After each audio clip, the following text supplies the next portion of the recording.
All right, everybody. I know for some of you it is so early in the morning and so late in the evening. And so we'll go ahead and um, just welcome you to this round of Golden Key Talks.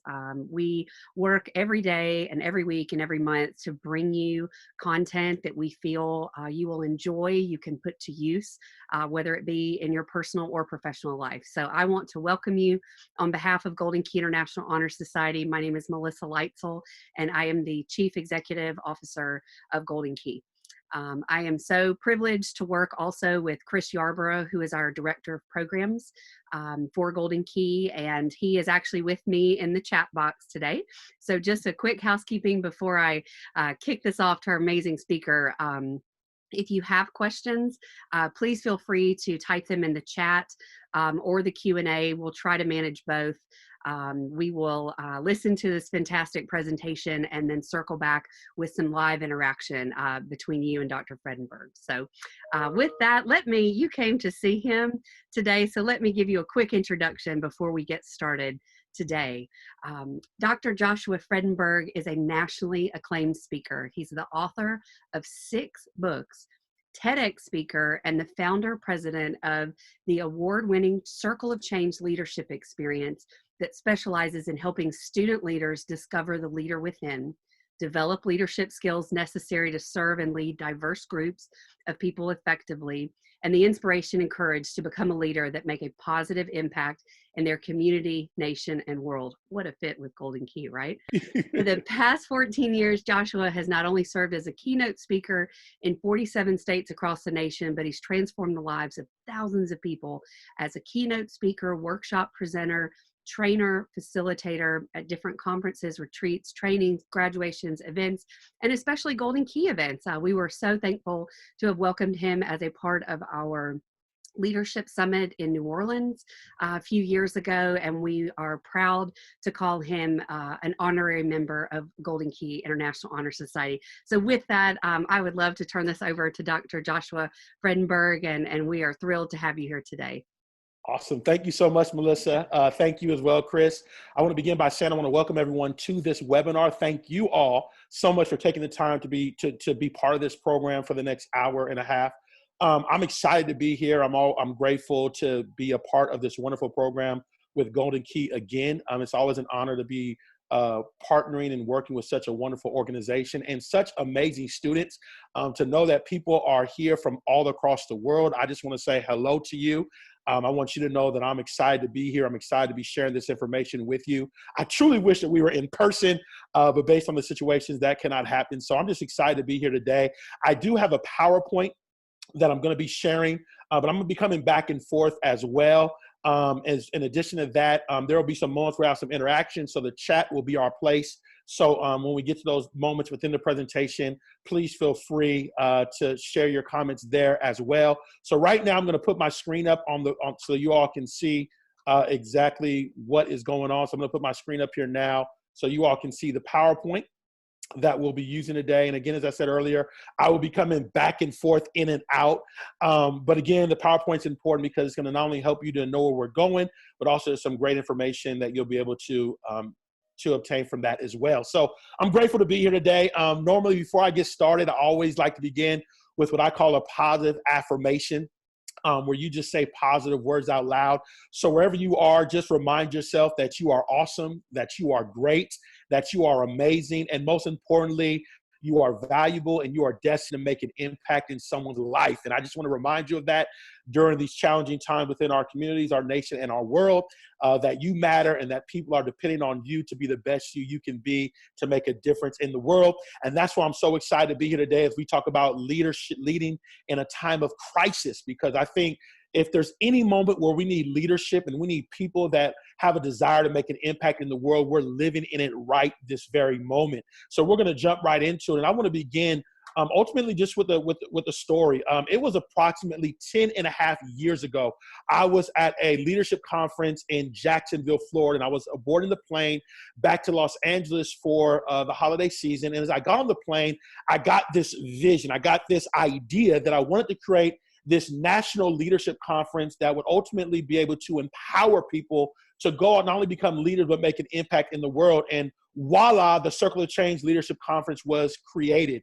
And for those of you who are not aware of this conference, it is a national conference that we do in LA and New York each year. And it really has three purposes. Number one is to help people discover the leader from within. Number two is to help people develop the leadership and professional skills necessary to attain career leadership success. And then most importantly, is to give people the inspiration, the confidence they need to go out there and make an impact in their community, their nation, and their world. This was the program that I created 10 years ago. And to be quite honest with you, when it began, I never thought that I'd be still doing it to this day. It was just a vision. It was a passion. It was something that I wanted to do. And we began to move forward. And as the conference began to grow, as we began to have more of an impact, as our leadership team began to grow, we came up across the 5-year moment. We had been doing the conference for 5 years. We began at Long Beach State University. We ended up moving it to Cal State Dominguez Hills, and we're in our 5th year. And this is a very momentous year. We just won an award for the top student leadership program of the year by NASPA. We were impacting several lives. Our leadership team was growing, and we were hearing about so many amazing stories. We had one girl that went on to intern for the White House. We had another guy that went back to his campus and became SGA president, not once, but 2 times. We had another girl that went on to be a on-air reporter. In her first interview, she had like 1 million views, which was absolutely amazing. We had another girl from Arizona that went back and became the first woman SGA president ever in her school history. So there were a lot of success stories. There were a lot of momentum, and things were going really well. But then all of a sudden, we hit what I call a crisis. There was a crisis. Things were going well. Things were happening. Things were moving along, and we came across a crisis. And the crisis was this, that 3 of our top leadership people had to step down. This is 3. We had 5 at the time. There were 3 that had to step down. The first reason one had to step down because they wanted to pursue a doctoral degree and they wanted to spend more time with their family. Another was getting married, and another had too much to do as far as their work was concerned. And so at this point, I was like, oh my gosh, 3 of the key influencers with our program were not going to be there anymore. And in all transparency, I was nervous. I was like, oh my gosh, what am I going to do? There was a lot of uncertainty that was going on because at that time, not only was I in the process of getting married, but I was getting my doctoral degree. I was traveling the country as a speaker, and I had so many different things going on that I was trying to ask myself the question, do I have the capacity and do I have the ability to actually do everything that is necessary to ensure that not only is the conference happening, but that we're able to have the level of excellence that we've had for the past 5 years. And so there was a lot of things that were going through my mind at that point. I had fear. I was stressed out. I had anxiety. I had uncertainty. And to be in complete transparency, although it was impactful, although it was effective, although people's lives were being transformed, I really was like, I think I'm going to have to give up. I think I'm going to have to stop doing this because I don't know if I can do it. Now, I don't know if you've ever been there before, but one of the things I've learned about crisis is crisis can come unexpectedly. Crisis comes suddenly, and it not only challenges you from a personal self-esteem standpoint, but more importantly, you start to deal with uncertainty, you start to deal with fear, you start to deal with pressure, and then let alone people are depending on you to make the right decision as a leader. And this is where I was right now. I was stressed out, y'all. I was like, man, what are we going to do? How are we going to move forward? And I'll never forget, I was getting ready to make the decision. And before I made the decision, I had an opportunity to talk with my fiance or my wife at the time. And me and my wife were having a discussion. And I was sharing with her, I was like, this is the situation. I'm stressed out. I don't know what I'm going to do. I think I'm just going to shut it down. And my wife looked me in the eyes and she asked me a serious question. I want you to hear this question. She said, why did you start? I was like, what? She said, why did you start? Now, again, for those that have never studied Simon Sinek, he talks about your why. One writer says this, they said, if your why is bigger than the challenge, your why will enable you to overcome. But she asked the question, why did you do it? And at that point, I began to remind myself why I started the Circle of Change Conference, because I wanted to impact students, because I wanted to make a difference, because I wanted to provide access. I wanted to provide resources. I wanted to empower the next generation of leaders so they can go out and make our world a better place. And as I began to share my why, again, leaders understand this, always remember your why. As I began to share my why, I started getting motivated. I started getting pumped up. And then by the time I finished sharing with my wife my why, I made up in my mind, you know what? I can't give up. I cannot give up on the vision that I've started to ultimately make an impact in the world. And so from that point on, ladies and gentlemen, I began to move forward. And I'm so glad I moved forward, because it was from that point, not only did the year of the conference have the most attendees ever, but from that moment, we've literally went to 2 different cities. We've reached 2,000 plus emerging leaders all across the country, even the world, 159 different colleges. And this year, at our 10-year anniversary, for the first time ever, which I'm so happy about, we were able to get out 12 $1,000 scholarships to students that were in need. And I was so excited about that. Now, again, none of this happens if I wouldn't have given up. If I would have thrown the towel, if I would have let the crisis stop me from moving forward, if I would have let fear tell me to stop, if I would have let uncertainty scare me so much, I would never be in the position right now where lives are changed, where our conference team is growing, we're making a greater impact, and we have so many more incredible years to make a difference. This never would have happened if I would have given up. And so I want to pause here and just tell someone today, I'm not sure what you're facing, I'm not sure what your challenge is, but I want to tell you as I look you in the camera, do not give up. I know it may be challenging. I know it may be tough. I know you can be like, man, what in the world is going on?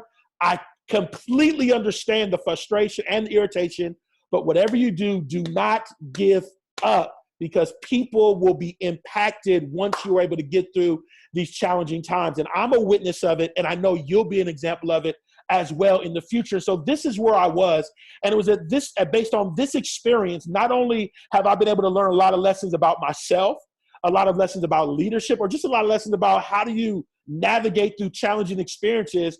But more importantly, I've been able to use this experience to create a program that I like to share with audiences all across the country, not only about leading in a time of crisis, but understanding what I call the fundamentals of resiliency. I have come to find out that if you're going to overcome challenges, if you're going to endure, if you're going to persevere, if you're going to be an effective leader in a time of crisis, not only is it important that you make up in your mind that you're not going to give up, but this is what I have found. I have found there are some truths, there are some principles, and some things that you can establish that will help you to become more effective, not only at being resilient, but more importantly, as it relates to this conversation today, leading in a time of crisis. How do I lead my organization? How do I lead my family? How do I lead my campus community? How do I lead my company or organization? What is it that I need to do?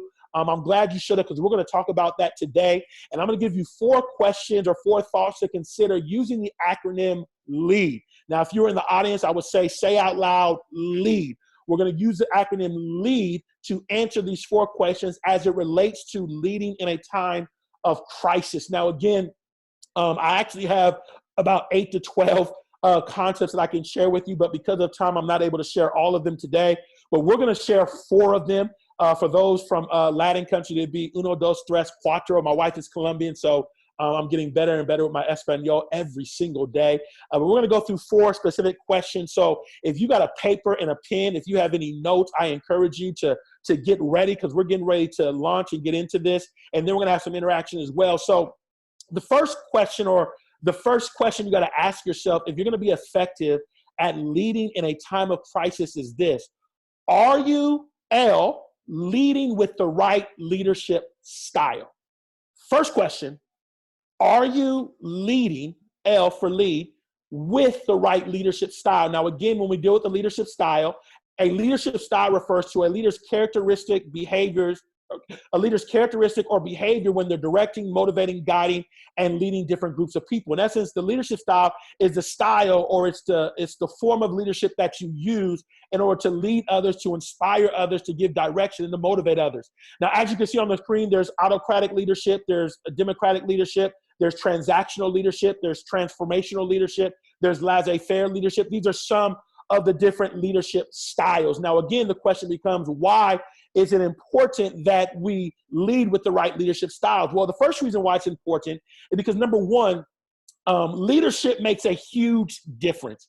In a time of crisis, leadership matters. Leadership makes a difference. What we need now, more than ever, is we need people that are effective leaders.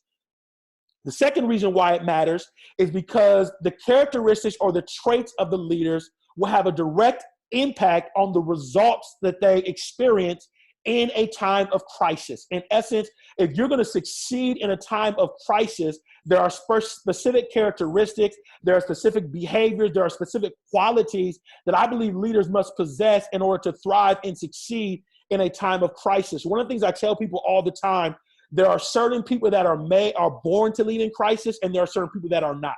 I'm going to say it again. There are certain people that are born to lead in times of crisis, and there are others that are not. And it's all based on your characteristics and your traits. And some great examples I'd like to share with you is Dr. King.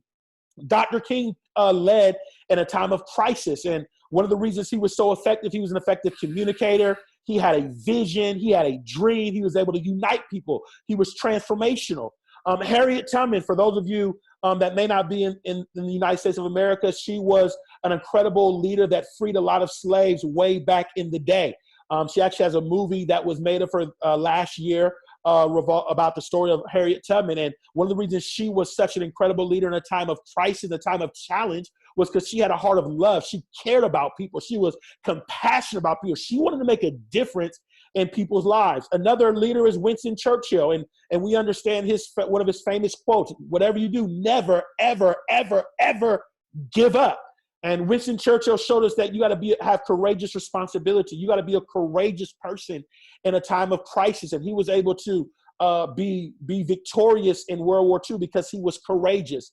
And then we have Clara Barton. For those of you who may be familiar with the American Red Cross, she was actually the creator of the American Red Cross, and she was solution focused, and she cared about people. She wanted to make a difference in people's lives. And so what we see with these leaders is not only do we see leaders that were effective in times of crisis, but we see leaders that were able to make an impact because they possess certain characteristics and traits.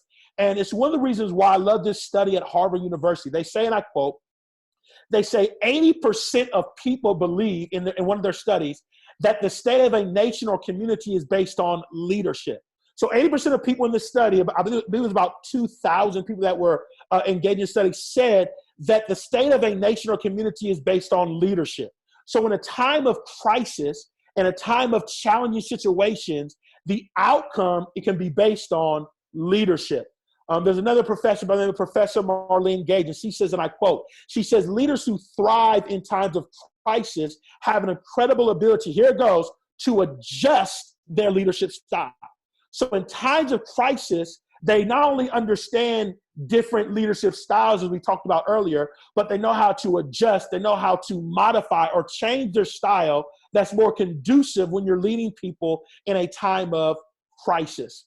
And then we have Amy Morin, and she says her and a variety of other studies have found that one of the most effective leadership styles in times of crisis is transformational leadership. She said, in a time of crisis, what you need transformational leaders. Now, what is transformational leadership? Now, again, this is part of my dissertation, and so I just want to share a couple of key points for you.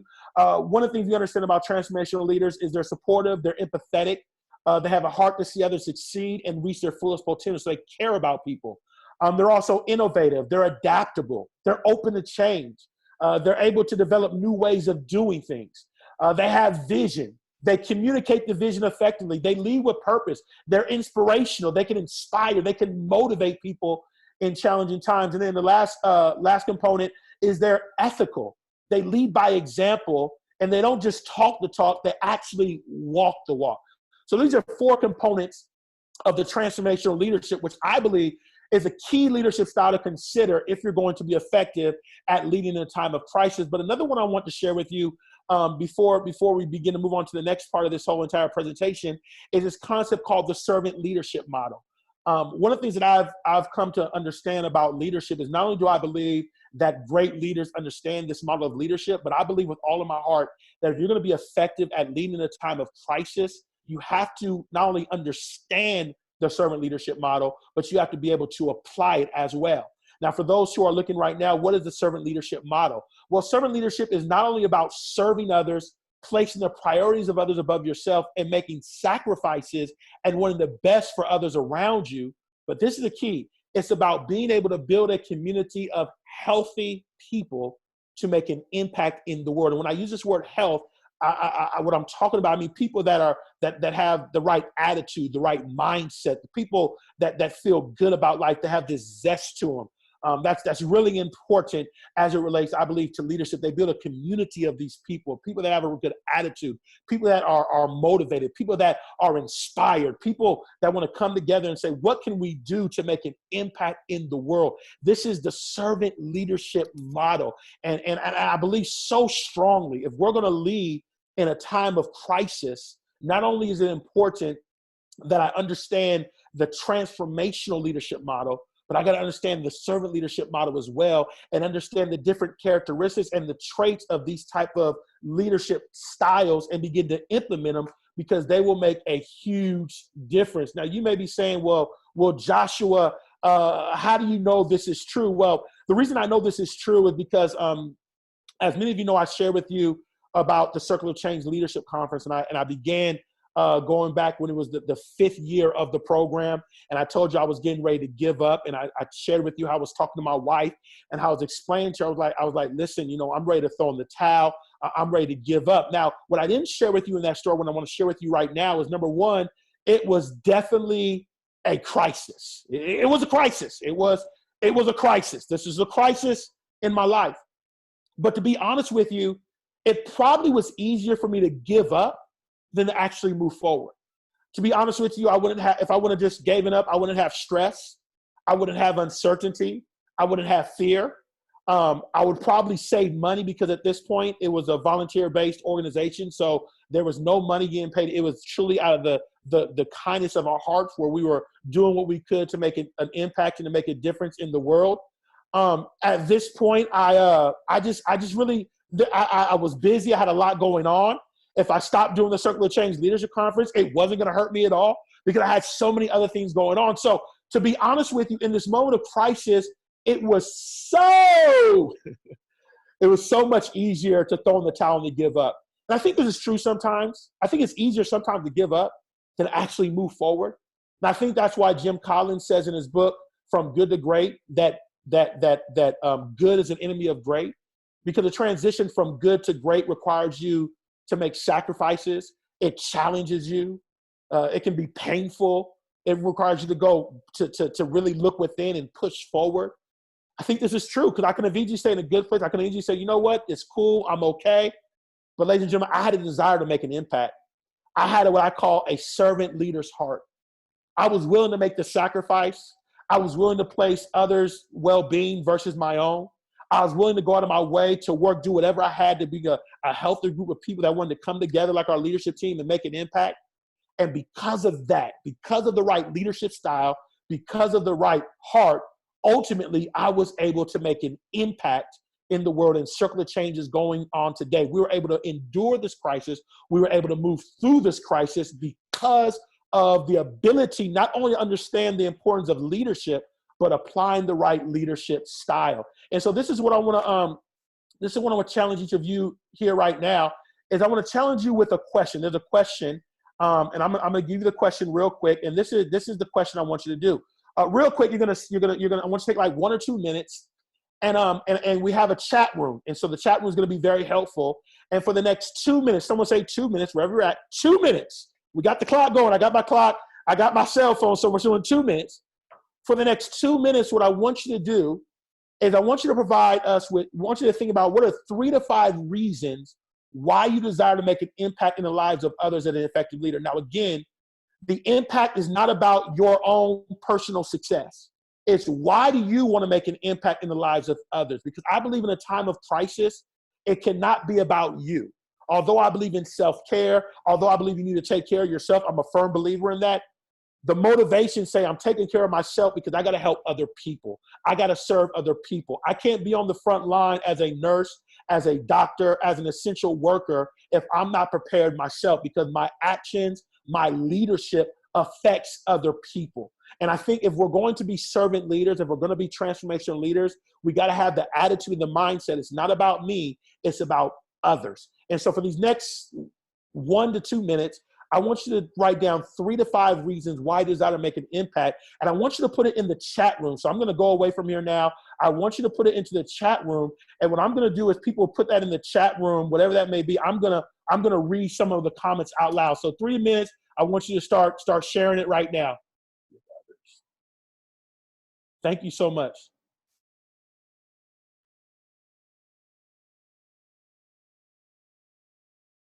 Love it. I love it. I love it. I love it. Keep on sharing. Hope. Come on. I love it. Inspire people. Awesome. Keep on sharing them. I love it. This is phenomenal. Yes. It's going quick. No, I'm trying to catch him. Grow together. I love it. I love it. I love it. Knowledge. I love it. I love it. Support. Awesome. Awesome. Well, y'all did a good job, and you can keep sharing those, and hopefully Chris will be able to download those and get them to you soon. But again, in addition to that, we have a workbook as well. But I want to share some of the things that people said, and you all are so awesome. I love your interaction. One day I hope I can figure out how to have people actually come on here and share. But I love what you said.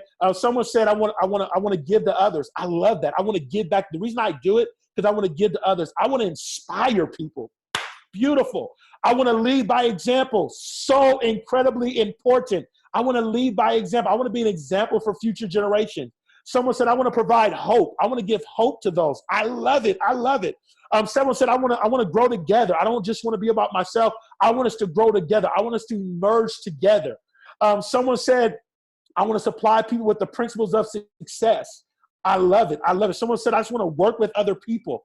I want to bring happiness. I love it. I love it. These are incredible examples of the reasons why you're leading. And I think for any leader out there, wherever you are, whenever you have the time and there's the workbook, take some time and write down exactly why you do what you do. Because I'm going to tell you, this is the honest truth. I'm going to tell you, you're going to face challenges. You're going to face obstacles. We're going to face crisis. I mean, leaders are born for crisis. So the fact that the crisis is here means that I've been called to be a leader, to serve, and to make an impact and to help people in a time of need. That's one of the reasons why leadership is so important. But I want you to write these things down. And I want you to keep them somewhere close to you. So when you get to that point where you feel like ignite greatness, I love that. When you get to that point where you're ready to throw in the towel and you're ready to give up, it's at that point you read these things and you remind yourself why you're doing what you're doing. I love that. I love what you all are doing. Thank you so much for sharing. We're going to get ready to move on to the second key question that we need to ask ourselves. But you guys have been phenomenal in sharing. Keep on sharing. Thank you so much. Before we move into the next one, I'm going to show you a few pictures. This is the first picture. Now, when you see this picture, if I was in the audience, I would ask people, what do you feel when you see this picture? What does it do to you? I'm sure each of you has a different perspective. Someone say, I feel happy. I see love. I see kindness. This next picture, I'm sure people's their faces may have changed. The way they perceive may have changed. Obviously, because it has a negative connotation, it brings on negative emotions. And I'm sure there's a lot of things that people would have to say about this picture.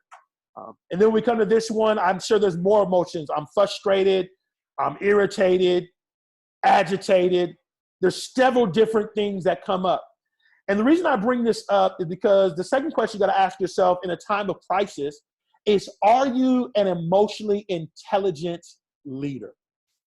Are you emotionally intelligent? Now, when we do with emotional intelligence, it's not only an ability to identify your emotional triggers, but it's also an ability to develop the regulation strategies to eradicate them. That's one part. And the other part is also being able to understand different types of people within an organizational setting and knowing how to read their behavior and respond in a way that produces positive results. Now, let me break this down to make it more clear. When we deal with emotional intelligence, I like to break it down into two parts. It comes from the model that was created by Daniel Goleman. But the first model, number one, is you got to identify your triggers. Your triggers are words, maybe it's environments, maybe they're pictures, maybe there's experiences that cause you to react in a way emotionally that is not favorable for you as a leader. Number two, It's an ability to regulate those triggers. So ultimately, you're developing strategies that will ultimately help you to regulate those triggers in an emotionally challenging situation. That's one part. The other part is being empathetic. It's being able to read the emotional state of others and knowing how to say and do the right thing that leads to a positive result. So say, for instance, someone needs to be motivated. You read they need inspiration, and you know how to say the words in the right way to motivate. Say you're in a conflicting situation, and you understand that if you start getting loud, they're going to get louder. It's being able to respond in such a way where you produce the right result. I tell people all the time, when you come into a room, don't be a thermometer, be a thermostat.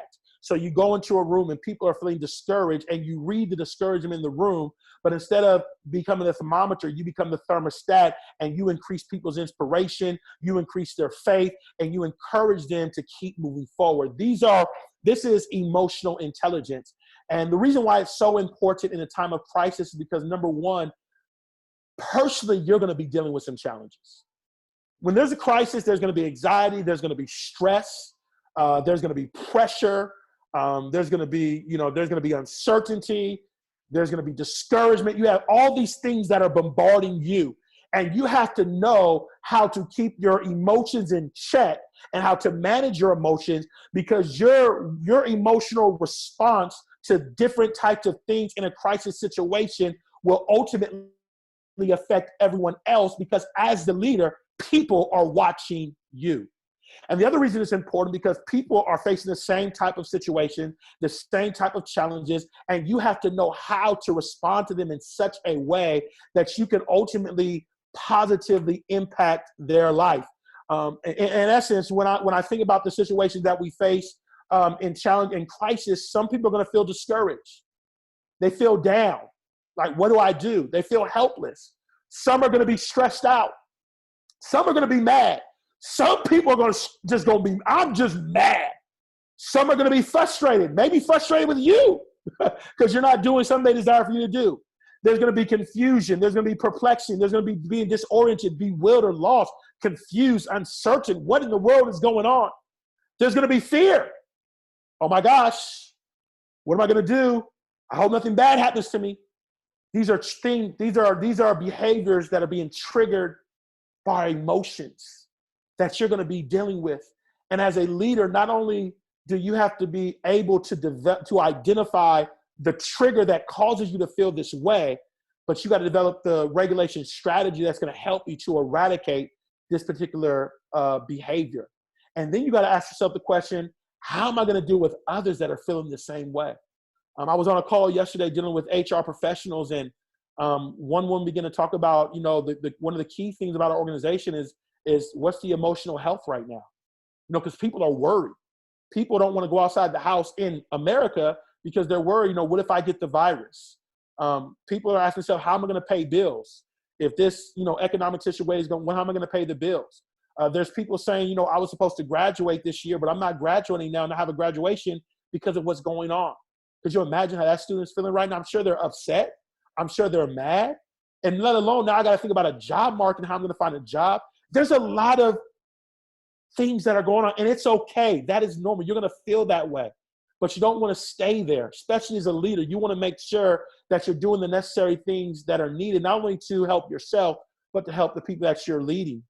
And it's one of the reasons why I love these quotes by Walter Bennis. He says, and I quote, he says, 85 to 90% of professional success is attributed to your emotional intelligence. So in a time of crisis, 85 to 90% of your success is based on how you deal with your emotions and deal with the emotions of others.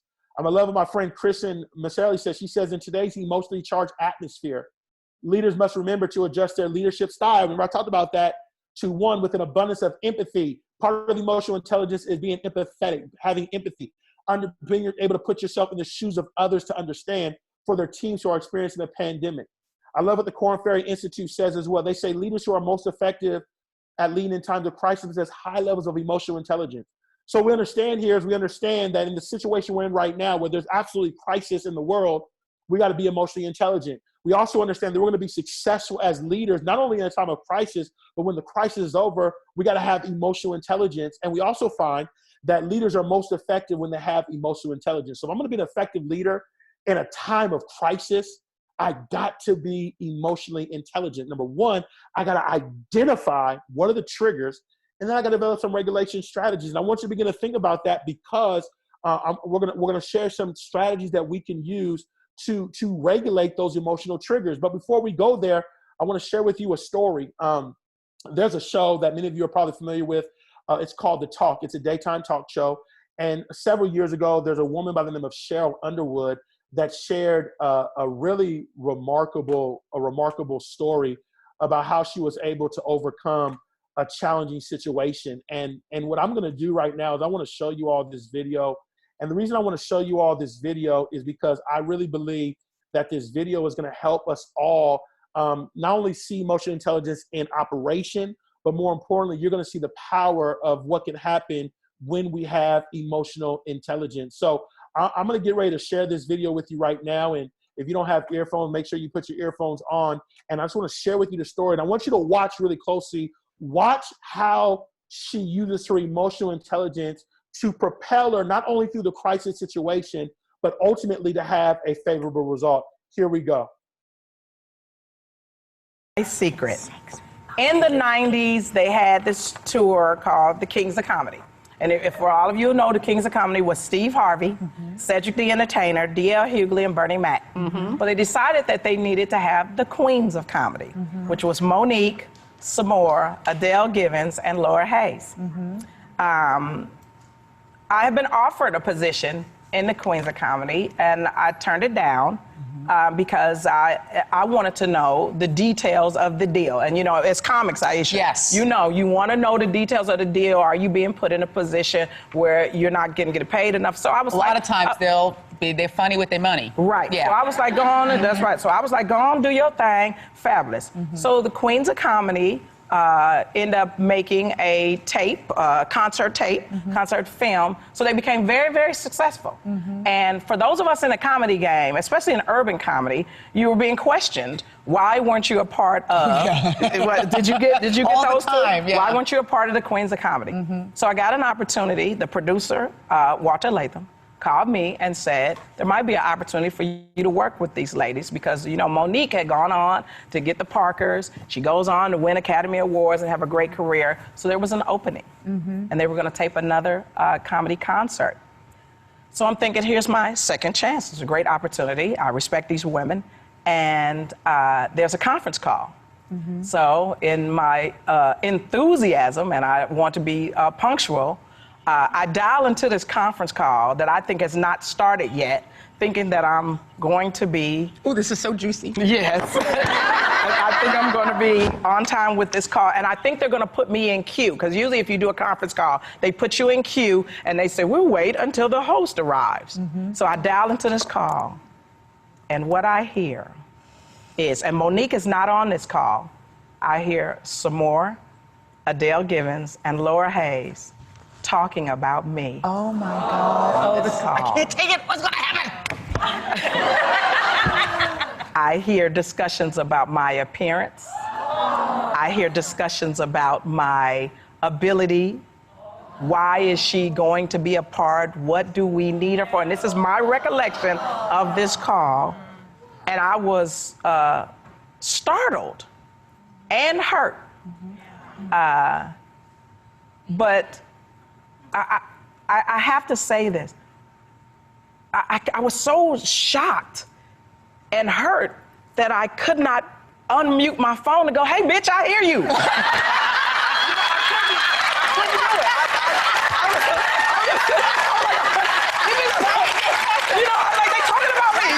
also keep wanting to hear what they were saying, or did you feel like you wanted to? Hell yeah. I stayed on all of the call. Wow. With my phone on mute, but I thought, take notes. Yeah. Listen, because rarely would we hear someone talking about us and saying what they truly feel about us. So I'm like, okay, right on, okay. And I'm thinking, well, I ain't did that, but you know, and then after I listened to all this, and I want every woman to hear this, I was bruised, but I wasn't broken. Yeah. I wasn't broken. So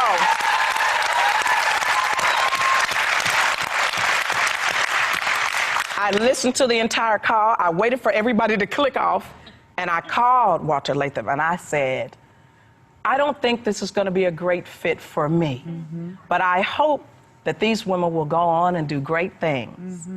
To this day, they did not know that I was on this call. They did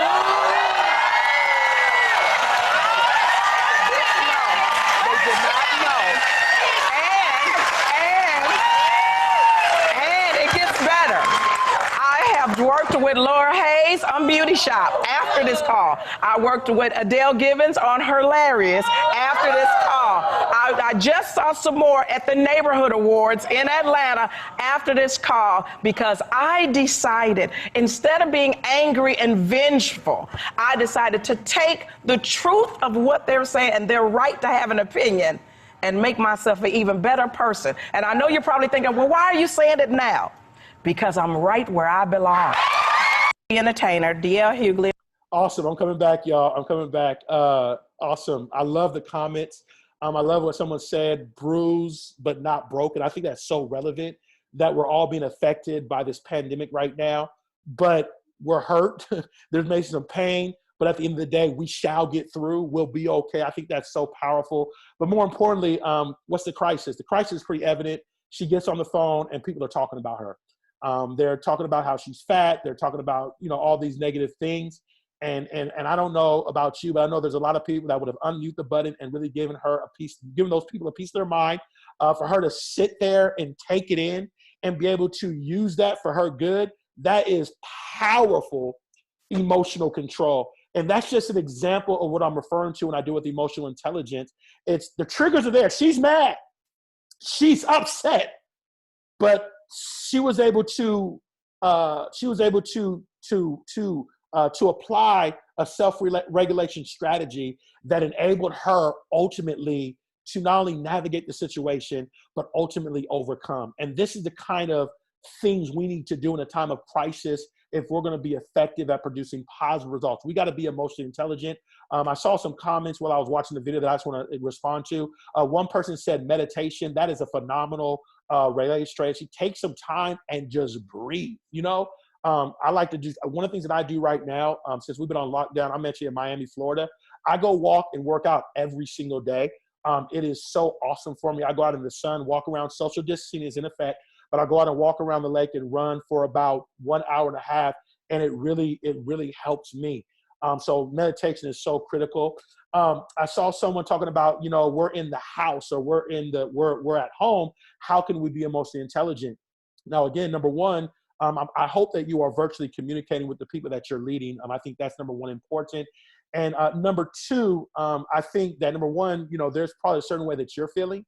And if you just start talking to people and having transparent conversations, you can begin to become aware of what people are going through. Again, as I said yesterday, when I got on the call with these HR professionals, I didn't know what their life was like.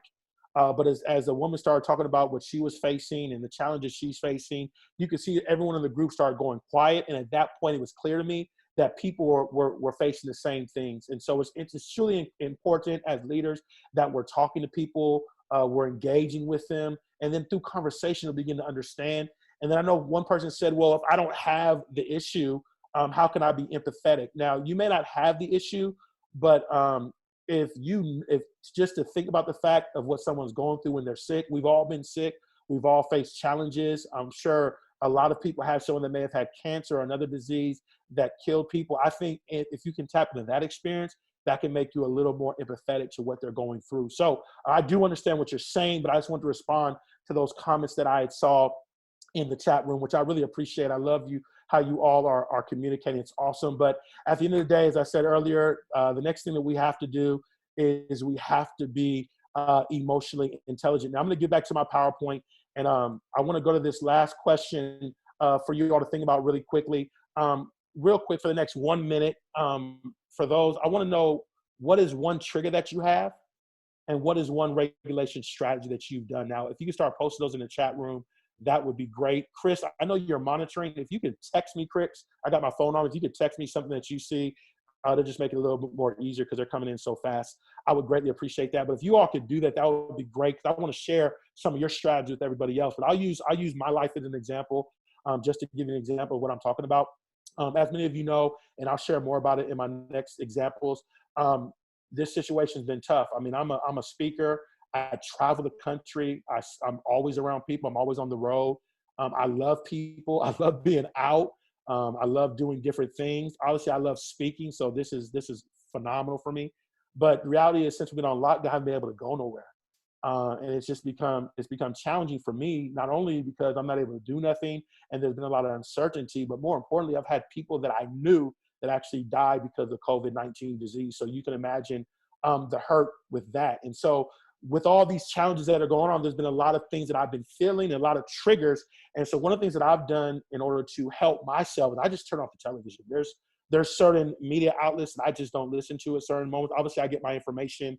I watch the updates, but I don't listen to it too long because it triggers me and it affects my emotional strength throughout the day at certain moments. And that's one of the things that I do. But what I want to know is, I want to know, what are some of you doing? So I want to share the example when Chris will text me, but I also look at the chat right now. Misinformation to trigger. Oh, that's a good one. That's a good one. Reaching out to others. I love that. In a time right now, y'all, we got to reach out to people. I love that. That's great. Trying to understand the why behind the lack of character. Ooh, that's a good one. Wow, that's good. That's good. That's good. Focus on gratitude. That's awesome. I had a speaker that once said it's impossible to feel down if you continue to give thanks. I want to say that again. It's impossible to stay in a position where you feel down if you give thanks for what you have. I'm going to say it again. It's impossible to feel down if you continue to think about what you're grateful for. Trigger, feeling insignificant or not helpful, self-regulation, reflection and meditation. I love that. I feel insecure. I feel like I'm not being helpful. Okay, let me just look at my life. I can help someone in my household. I can help. I can meditate. I love that. That's so awesome, awesome, awesome. Inequities. That's a trigger. Yeah. Oh, yeah, that's big. That's big here in the U.S. around COVID-19, to watch the inequities and inequalities as far as some people that have to work, and the people that have more money are not having on the front lines. And I totally understand that. And how can we fix that? And how can we make that better? I'm a firm believer, let's pay them more money. But that's just what I'm saying. Stressful times. Yeah, stressful. Avoid watching too much news. I love that. These are things we have to do if we're going to be an emotionally intelligent leader. And I really love you all for the comments. Those are awesome. We'll come back to that later. But we got to be emotionally intelligent. We have two more left. I'm going to move on to this next one. 2004. Real quick, if someone can tell me why this year was successful when it comes to a shift in culture and the way we're doing things, I am going to personally give you $5 Cash App. Chris, you can send that to me, whatever Cash App. I'm gonna give people a chance right now. If you can tell me the significance of 2004, first person, I'm gonna give you a $5 Cash App. If you're outside the country, you got to figure that one out. No idea. I'm looking. Okay, I see Obama. Email SARS. Okay. We should pay more money. Yeah, I agree. Drop in prime rate, working together. Okay. Black Eyed Peas were popping. Yeah. Where is the love? I graduate UG, economic crisis. All right. So I saw some. I'm going to tell you what 2004 is important. 2004 was Bush. 2004 was important because, if many of you do not know, that was the year that Facebook was created. Facebook was created in 2004. From Facebook, you had Twitter, you had YouTube, you had Instagram, you had Snapchat, and the list goes on and on. Now we have TikTok. It goes on and on. It all started in 2006. No, not 2006. It was 2004. It all started in 2004. And now these social media networks, these social media platforms have shifted how we've done things today. So that was the shift. The next question I want to ask someone again, here's the next question, is Netflix. Who did Netflix take out of business that used to allow us to rent and watch movies? Ding, ding, ding. Karen Francis got it first. You all got it. Karen Francis, I'm going to owe you a $5 Cash App. I make sure you let Chris know. She said it first, Blockbusters. Obviously, I grew up when it was Blockbusters, West Coast Video. That's funny. I grew up when it was Blockbusters. I remember when I used to go to Blockbusters, and I used to have like, candy. I used to rent video games. I used to watch movies, and all of a sudden, Blockbusters went out of business because, watch this, here we go, they were unwilling to adapt. Here we go. They were unwilling to adapt the way they did things in order to reach the people they were trying to reach. Here goes my third question as it relates to leading in a time of crisis. Are you an adaptable or agile leader? Let's say it out loud. Adaptable and an agile leader. What is an adaptable and agile leader? An adaptable and agile leader is someone that is not only innovative, solution-focused, and socially aware, but is someone that has an ability to modify or change their method, behavior, style, or communication to produce positive results. So adaptive and agile leadership consists of people being able to modify, to change the way in which they do things in order to produce a positive result. Now, again, why is this so important in a time of crisis? Number one, because of diversity of people. Now, again, when we deal with diversity, we're dealing with differences. We have different cultures, we have different religions, we have different genders, different sexualities, different ways of doing things, different personalities, different political beliefs, different ideas. We're dealing with different types of people, and in order to bring people together in a time of crisis, we have to use different strategies to reach these different types of people. And by the way, if you have a moment, for those in America, I strongly encourage you to watch President Obama's, President Obama, how I'm not thinking the word right now, but he endorsed Joe Biden through a speech online. I urge you to watch it. One of the most prolific communicated messages I've ever seen in my life, but more importantly, he connects with everyone. He's connecting. And as a leader, you got to be adaptive. You got to reach every single person because every person matters in a time of a crisis. In addition to that, you got to be willing to change systems. You got to be willing to change structures, change ways of doing things, or as we talk about now, you got to be able to adjust to what I like to call the new normal.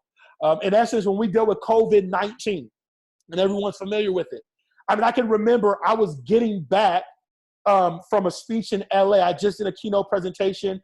I got back to Miami. I had a speech on Friday in Miami, Florida, got canceled. Every other speech got canceled. Everything shut down. My entire life switched at that moment. The way I had to change, the way I was communicating had to change, my methods had to change, my structure had to change. Everything had to change in my life in order to be effective at doing what I'm doing now in a time of crisis. Everything had to change, and we're seeing it everywhere. The healthcare, politics, entertainment, business, people have to adjust. Each of you have to adjust. And in a time of crisis, we have to be agile and we have to be adaptable. That means we are innovative. We're consistently thinking of ways and solutions or changes that need to be made in order to make things produce positive results. We're willing to step out our comfort zone. We're willing to do things we're not really used to doing. I mean, you got to be flexible and you got to be moving and being willing to make the adjustments and the changes and the modifications that are necessary in a time of crisis. And I love what Nitin Nohoria says from Harvard Business School. She says, in a complex and uncertain environment, we're in a complex situation, uncertain environment of sustained evolving crisis. How many of y'all know it's like every day something new? She says the most robust organizations will not be those that have plans in place. So if you're a planner and you like to have plans in place, you have to be tentative with those plans, because maybe you have a plan of coming back in the fall, but how do we know we're coming back in the fall? If you can't go back to your chapter in the fall, what plans do you have in place to make sure your chapter is still doing well despite the changes we have to make? She says those that have continuous sensing and response. So I'm sensing, I'm watching, I'm listening, and I'm making modifications in order to navigate, in order to persevere and ultimately produce positive results. I love what Albert Einstein says. He says you can't solve problems with the same type of thinking. Got to change your thinking. Got to change your way of thinking, the way you see things, the way you do things based on the situation that are happening. Mr. Wayne says, from a college in the UK, he says adaptable leaders who thrive in times of crisis, here it goes, they adjust their mental, So I gotta adjust my mental, my thought process, how I'm thinking. Am I thinking right? Am I doing the right things to make sure my mind stays sharp and to make sure my mind is still focused on the right things? My interpersonal skills. How am I communicating with people? Am I being empathetic? Am I being compassionate? There's certain things that you possibly shouldn't be saying or even thinking about right now based on a crisis. So for me, one of the things I do as a speaker is I'm making calls every single day, every day. Would you like me to come to your school? Would you like me to come to your school? When this hit for 2 weeks, I had to shut it down. And I had to be okay if people aren't responding to my phone calls because people are going through challenges. And so I got to be okay. I got to be more patient. I got to be more lenient. And then physical activity. I got to get up. I got to move around. I got to make sure my body's okay. Maybe I wasn't having as much vitamin C before this event, but now I'm doing more vitamin C. Maybe I wasn't gargling salt, but I'm gargling salt water right now. What things do I have to do to make sure that I keep my physical body up to date to deal with these challenges? One individual said yesterday, stand up every hour, get out your seat every hour to keep the blood flowing, to keep the movement flowing. This is part of adaptable leadership. And in times of crisis, you got to make sure that you're adaptive and you're agile so you can make the necessary change that are possible in order to produce positive results. And I'll share my story with you. This is me last year at a new student orientation. So every August, I'll travel the country and I do a lot of new student orientations. I do a lot of welcome weeks. I do leadership retreats, even diversity programs.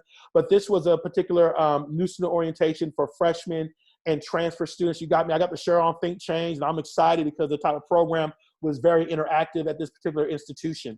And for 15 years of my life, I've been traveling the country as a speaker. I'm used to speaking. And ultimately, on March 12, 2020, I hit a crisis. And the reason I hit a crisis is because all speaking engagements shut down. At this point, within about a month, I've literally had about 8 paid speaking engagements that were canceled or postponed. I won't tell you the financial revenue of that, but I'll let you know this. It would have provided for me for a good amount of time. And at that point, all the money was dried up, all the speeches were dried up, and I had to make a choice. What am I going to do? Let alone for my health, let alone am I okay, let alone is my family okay, but what is my life going to look like? Am I still going to be able to speak? How long is this going to be here? How long am I have to sit in the house and be frustrated?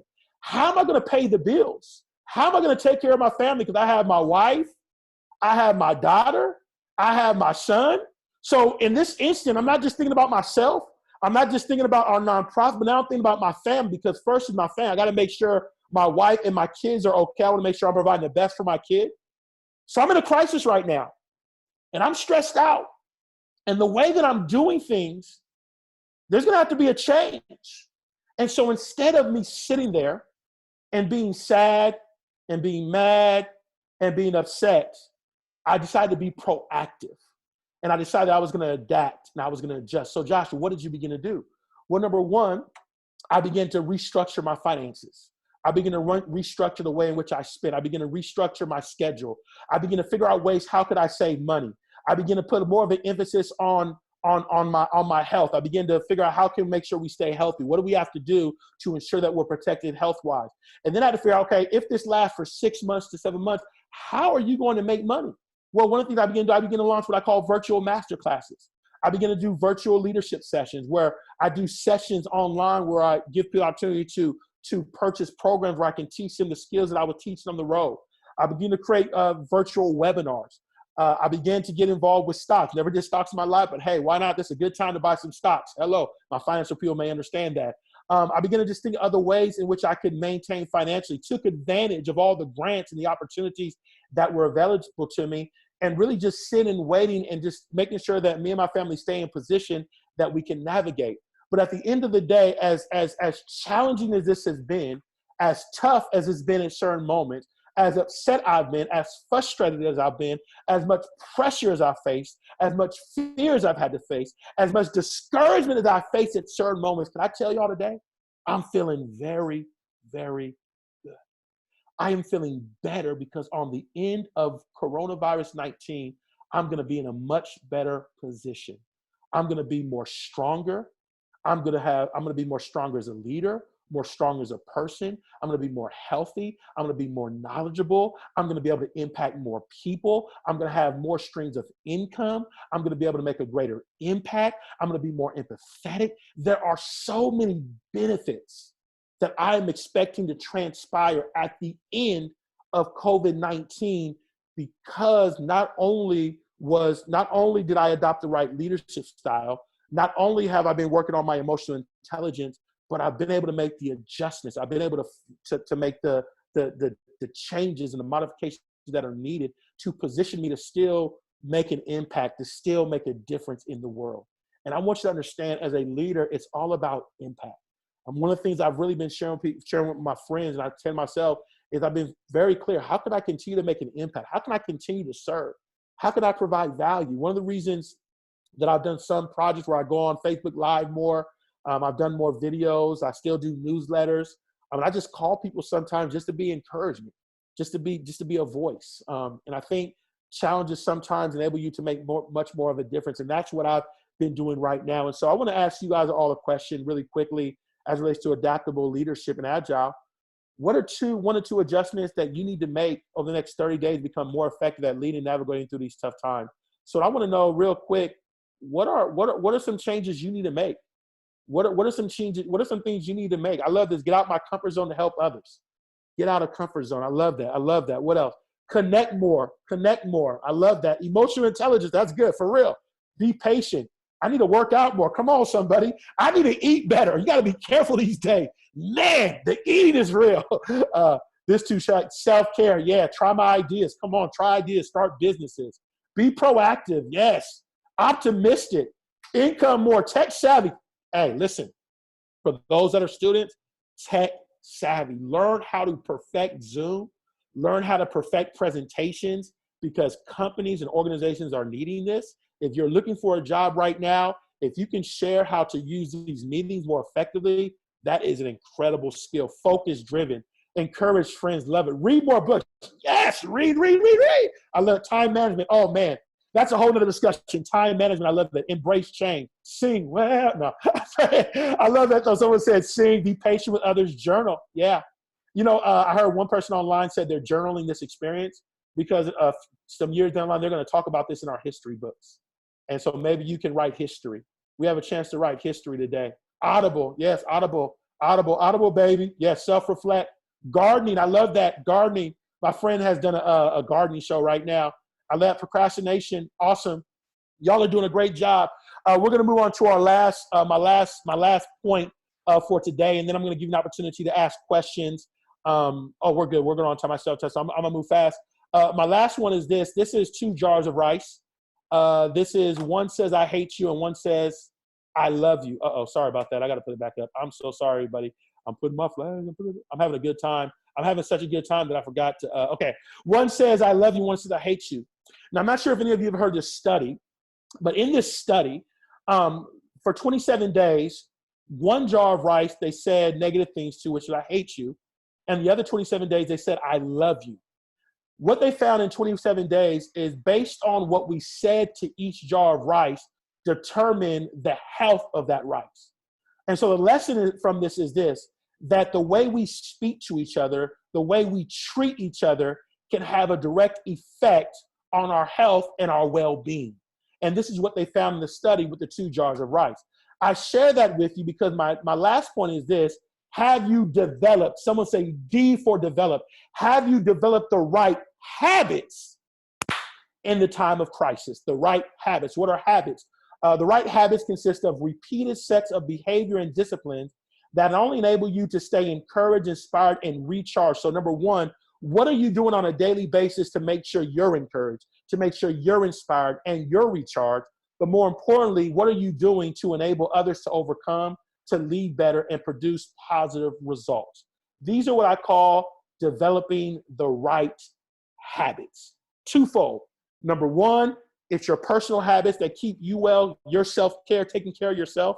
But number 2, what habits are you creating that are going to enable you to produce positive results, to navigate not only yourself, but others through these tough times? These are developing what I call the right habits. Now, the question becomes, why is this important? Well, the first reason it's important is because there's a study that said that habits not only have a direct impact on your growth and success and impact. So we understand that habits affect our growth, affects our success, and affects our impact. But this was powerful.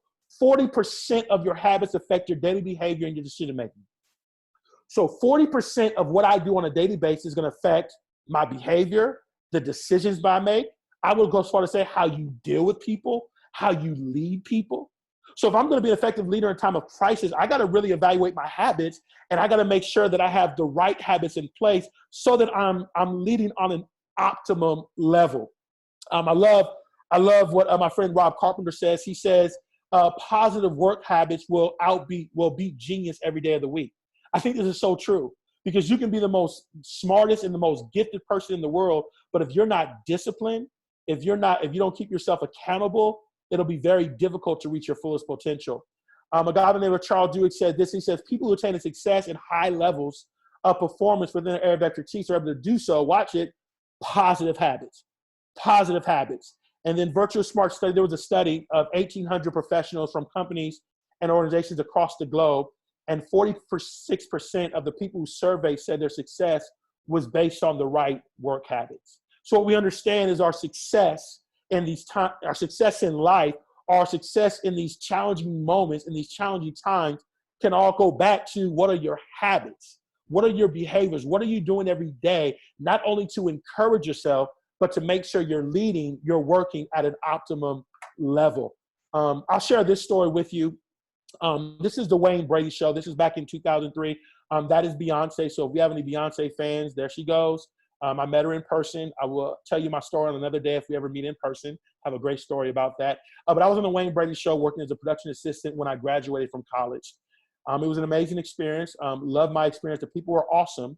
But unfortunately, about February of the season, we got news that the show was being canceled. And at that moment, everyone was feeling down. I was feeling down, but then I was optimistic as well, because I understood that, number one, this wasn't my final destination. And number two, that was just a part of the process to doing what I believe I was called to do at that time in my life. And so instead of being sad, instead of feeling down, I decided I was going to have a positive attitude. I decided I was going to have a positive mindset. I decided that I was going to be happy. I was going to be joyous. And because of my attitude and because of my behavior of being positive, my boss decided to fire me. Yes, I said that. I got fired because I had a positive attitude. I'm going to share it again. I got fired because I had a positive attitude. As I look back, it doesn't surprise me, because hurt people hurt people. Let that sink in. So I got fired, and I was upset, and I was mad, and I was bothered because I didn't feel I needed to be fired. I feel I didn't do nothing wrong. I was highly upset. And I remember driving home that day on the 405 freeway. It was about a 90-minute drive every single day, and I was going home, and I was upset. And at that point, I could have been really mad. At that point, I could have thrown in the towel. At that point, I could have just, you know what, this is the end of the day. But based on the habits that I had created, I decided I wasn't going to be mad. I decided, you know what, rejection is direction to something better. So I realized that although I was being rejected, I was being directed to something better. I realized that failure is a preparation for success if you look at it the right way. So although it seemed like I was a failure, I was being set up for success. And based on that encouragement to myself, I got home that night, I got on the computer, and I wrote a nice letter. I told everyone, thank you so much for the opportunity. You all were great. I'm very appreciative, and I'm grateful. Now, understand at this moment, I was upset. I was mad. I was hurt. I was frustrated. I felt that this was not right, but my habits were to always be positive, was to take the high road and not to allow myself to be affected by someone else's pain, someone else's hurt or frustration. And so I sent the letter, and I said, thank you so much, sent my appreciation, because that's what kind of person I was. Those were the habits that I built. The very next day, I got a phone call from the production in charge, and he said, hey, Josh, how you doing? I said, hey, how you doing? I said, I'm doing all right. I was being honest. And he said, well, I heard that you got fired, and we got your letter, and people are very upset about what happened. They felt you were not treated fairly. And I was like, I agree. I was like, yeah, I agree. And then we're having this discussion, and he says, well, I want to ask you a question. Number one, we talked to your boss, and we've disciplined him the way he deserves to be disciplined. He should have never fired you. and we're gonna take care of that for you. I said, well, thank you very much. And the next thing he said, and we also wanted to let you know, see if you want your job back. And I was like, let me think about it. Thought about it. I'm being sarcastic, y'all. I was like, yeah, I'll take my job back. I need to pay the bills. And so I told the guy, I was like, yeah, I'll take my job back. And I got my job back, and I went back to work on the job, and I was working on the job, and I got a chance to appear on a national talk show and produce my first book. I'm not encouraging you to go get that book. Get the last two. Don't go get that book. But I did that book. It was on national television. But more importantly, something else happened. Because remember I told you rejecting the direction of something better? Well, the day that I was off, I actually applied for a job at monster.com. It was to be a facilitator for a national leadership development program that traveled to 6 different cities every summer, empowering 300 plus students. The day that I was fired was the day I applied for the job. Well, this was a job that began once the show ended. And because of this job, I am now speaking all across the country as a national speaker, because this is where my entire speaking career really began to launch. It was as if, because I had the right habits established, when crisis came, when challenges came, everything worked in my favor because I was doing the right things to navigate the challenges, to navigate failure, to navigate fear, in order to be in a better position at the end of the day.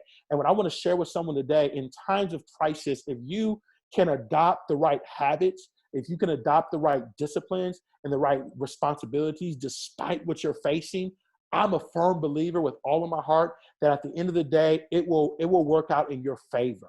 It'll work out in your favor some way or somehow. Someone's going to be impacted. Someone's going to be transformed. Lives are going to be changed. This is what transpired in my life because I was able to apply the right habits. And so my challenge to you, and I know there may be some questions, we're going to get to questions really quickly, but my challenge to you is this, that if you're going to be effective at leading in a time of crisis, if you're going to navigate and you're going to move through different challenges and situations, you have to have the right habits. And so my last question for you today, before we get into our closing questions and stuff like that, is what are 1 to 2 habits?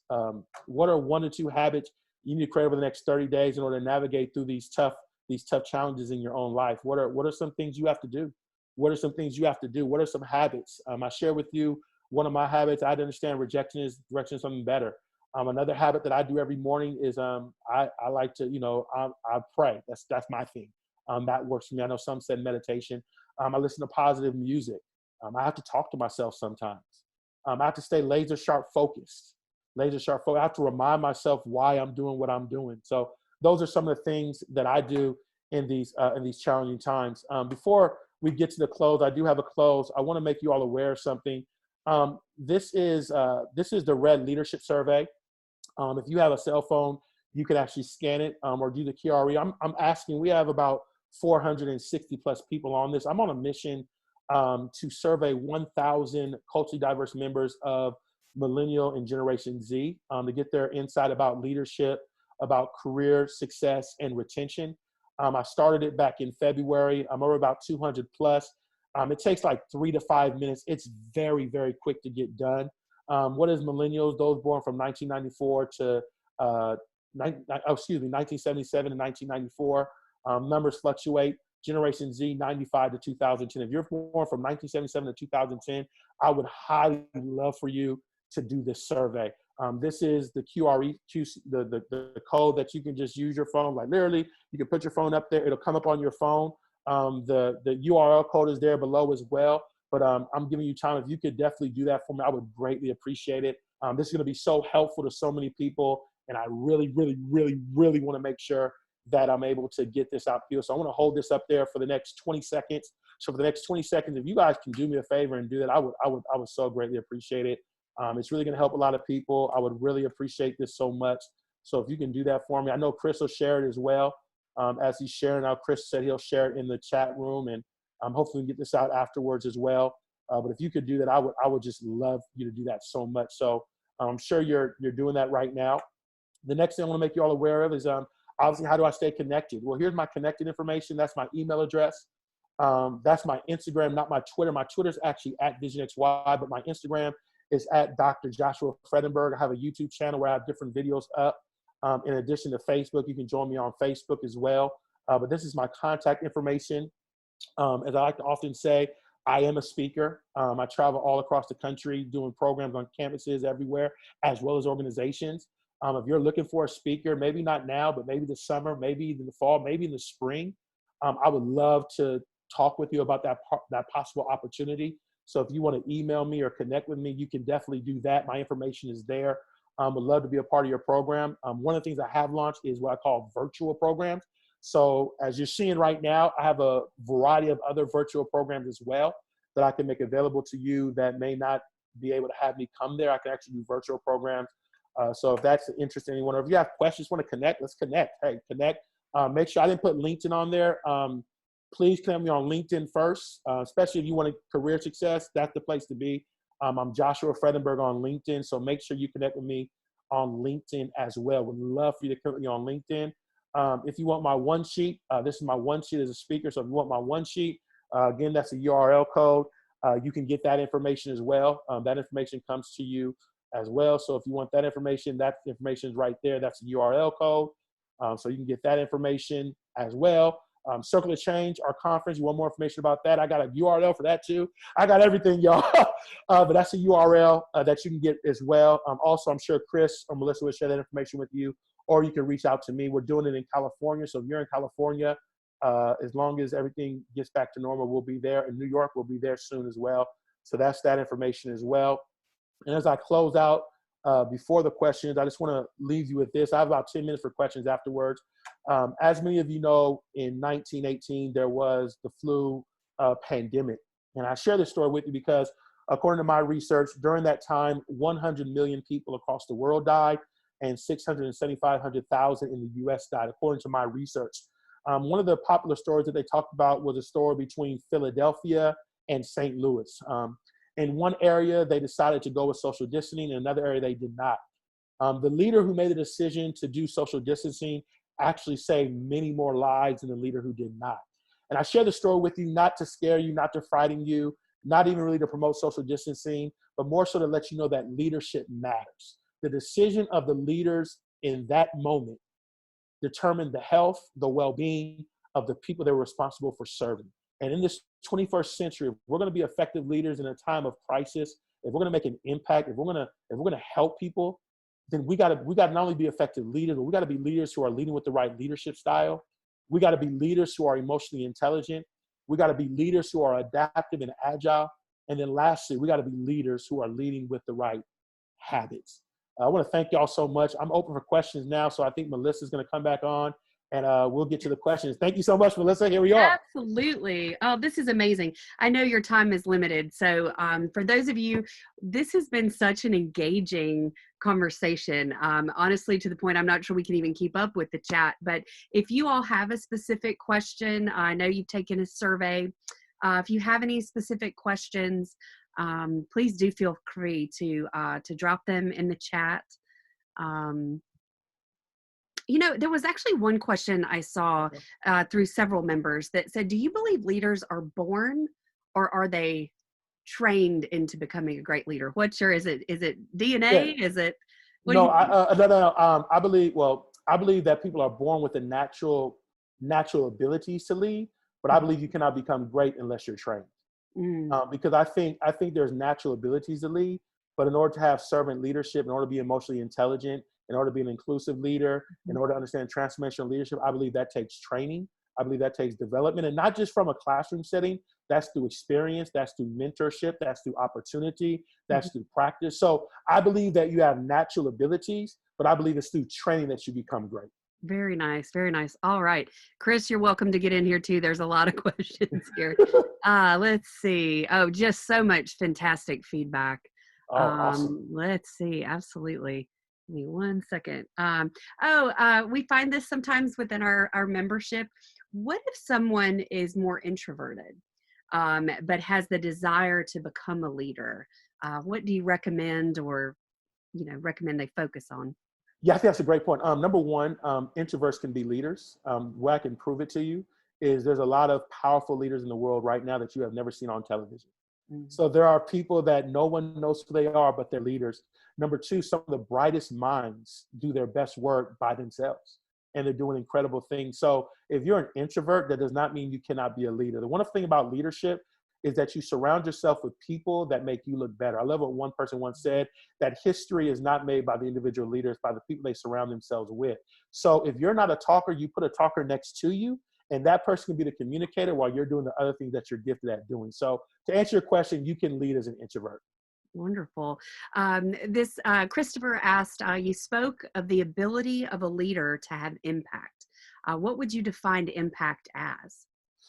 That's a great question. 'Cause Right? I think there's so many different ways. Yeah. I think there's two. I'll do it two. Number one, if you impact one person's life, you're making an impact. So I want to start there. So if you're in a dorm room and you make a difference in your roommate's life, then that's an impact to me, first off. But secondly, I think it's based on your vision and your metrics. I'll use that. So what is your vision, and what do you desire to make an impact? What does that look like? How do you measure impact? Because I think that's different for different people. Some people may say, I want to lead my family, make an impact in my kids' life. Someone else say, I want to lead the United States of America. They're two different visions, but they're both very impactful. So it's based on how you would have for your personal leadership journey. Very nice. That actually kind of segues into the next.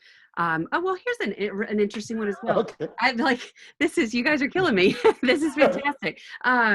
The first was, as I think many of our members are in a setting where maybe they don't view themselves as a leader, they say, I don't have anyone to train or to lead, but how can I better myself so that when I do have that opportunity, and you just spoke about that just now, touched on that.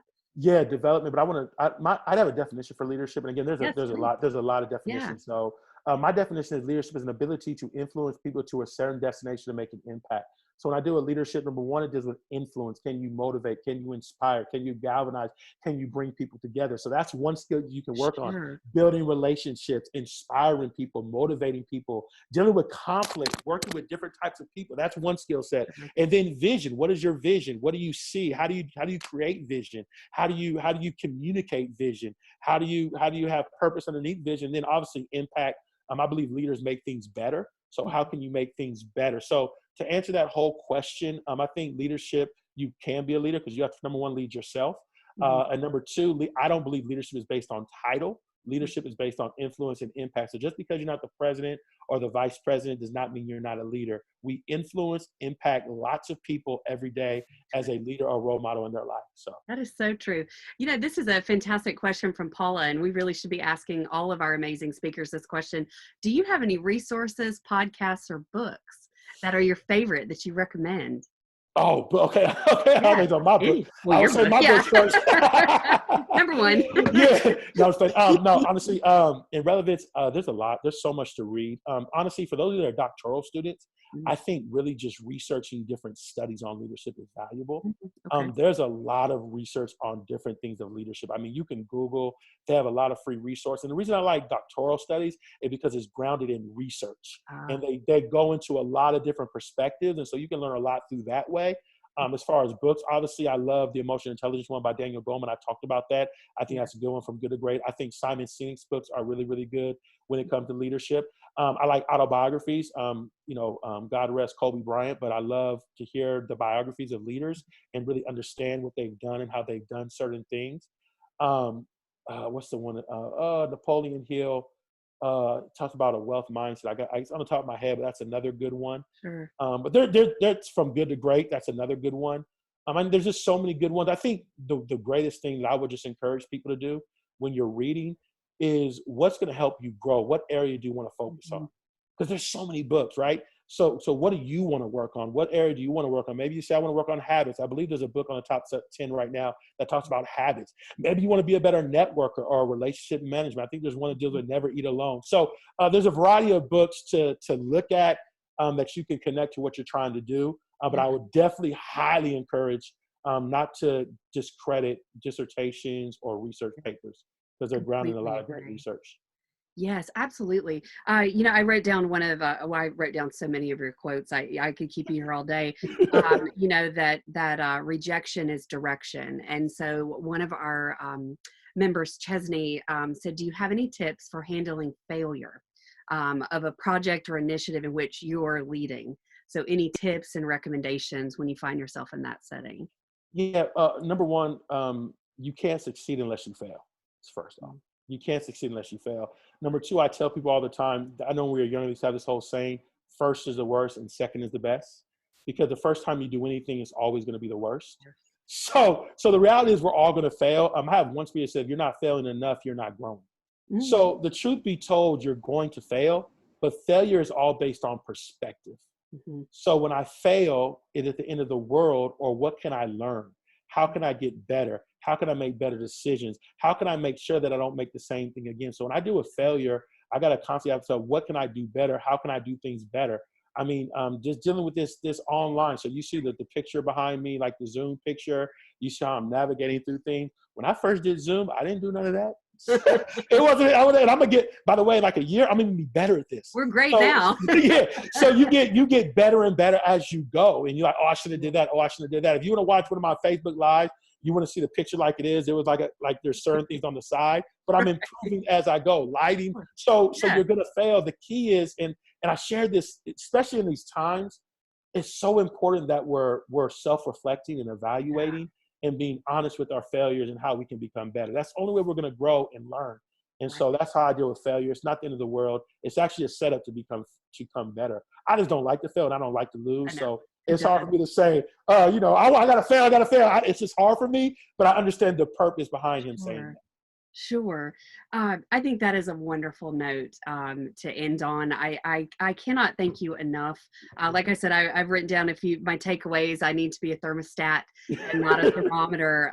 The way that you really just structured this for actions that we can self-reflect and then put in very tactical ways.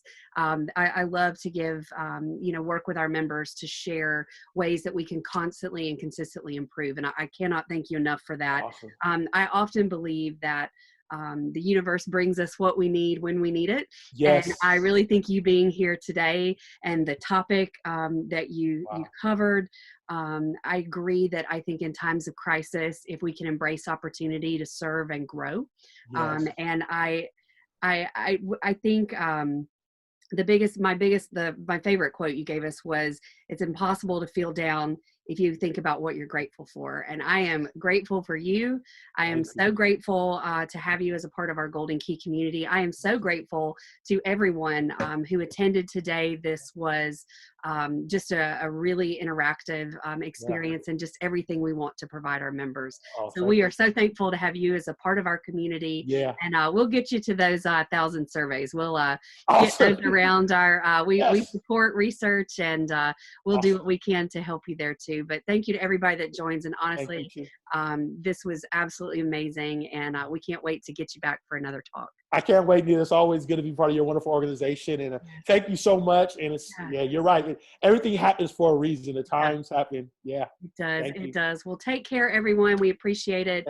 And we will have this recording on our YouTube channel probably first of next week. It usually takes about that much time. So I'm certainly going to go back and watch to get some more great takeaways to put into practice. So thank you to everyone. Please be safe and be well. And thanks again, Dr. Fredenburg. Thank you, too. Appreciate it. Bye. Take care, everybody. Bye-bye. Bye.